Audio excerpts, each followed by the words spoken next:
Bismillahirrahmanirrahim.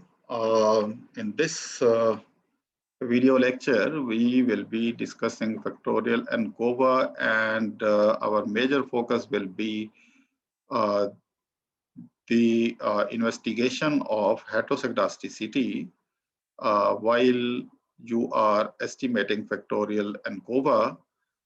Let's start.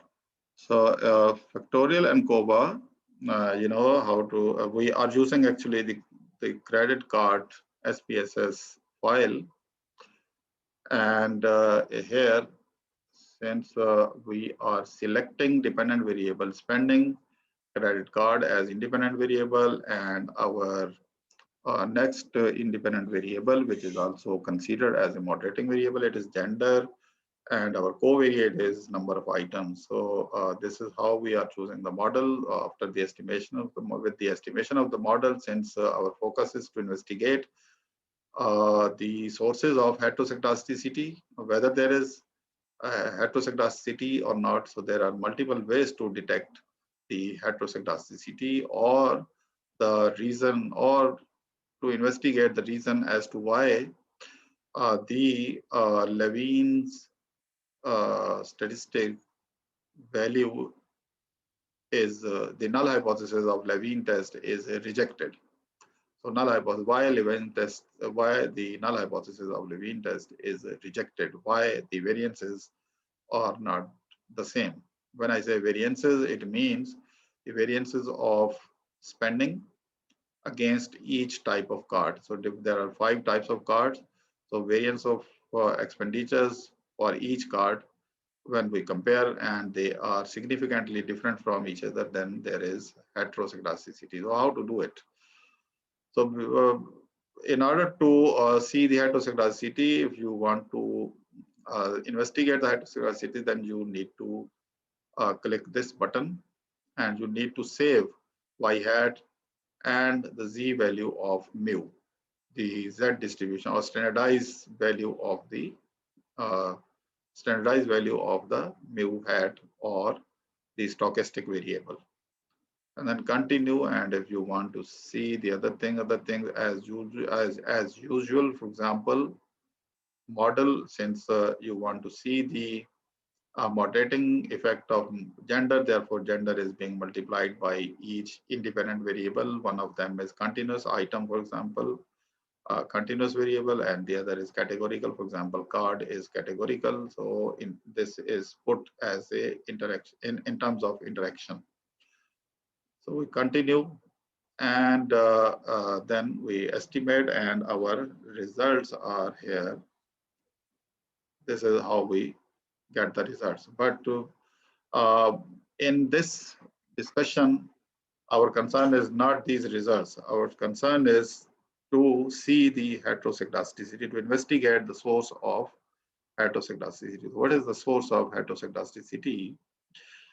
You know, if you look at this view of the variable view and then the data view. In data view, now some extra variables have been saved. For example, ZRE, the residual, the standardized value of the residual is saved, and then yes, unstandardized value of the residual is saved, and the predicted value or y hat is also saved.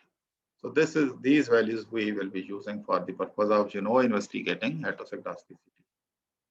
We will be using not complicated method, just graph. If you want to learn more about the heteroskedasticity, you can watch specific videos on heteroskedasticity. But here, scatter plot.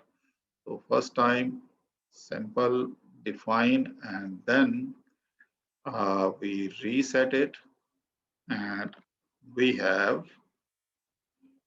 our display variable, and then we have our put it here, and the independent, each of the independent variable, the number of items was independent variable, for example, and then the set marker. If you want to set the marker, for example, what was our marker? It can be gender, the moderating variable, or it can be our the type of card. For example, where is card? The type of card. These are card. So we set markers by card if you want to see. Okay, and then we click OK. So this graph clearly indicates there is heteroskedasticity because this spread around 0 is increasing. So this spread clearly indicates the presence of heteroskedasticity. There is another way of looking at it. For example, again, go to simple scatter plot, but this time instead of using this one, you can also use the y hat, and this is y hat. And if you want to see it, okay, click OK. And next graph is here.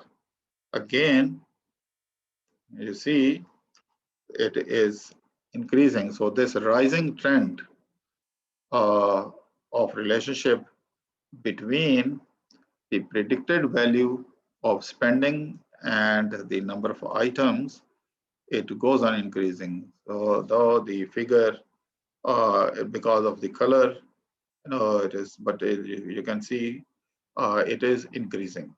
So if we insert line in between, and you can see it more clearly, but this will take time. But here you can see there is presence of heteroskedasticity, particularly here, because that is the value of the residual. So with the increase in number of items, the spread or residual standardized value of the residual is, it is spreading more and more, which clearly indicates the presence of heteroskedasticity. So I think this helps. There are so many other ways, but we stop here. Thank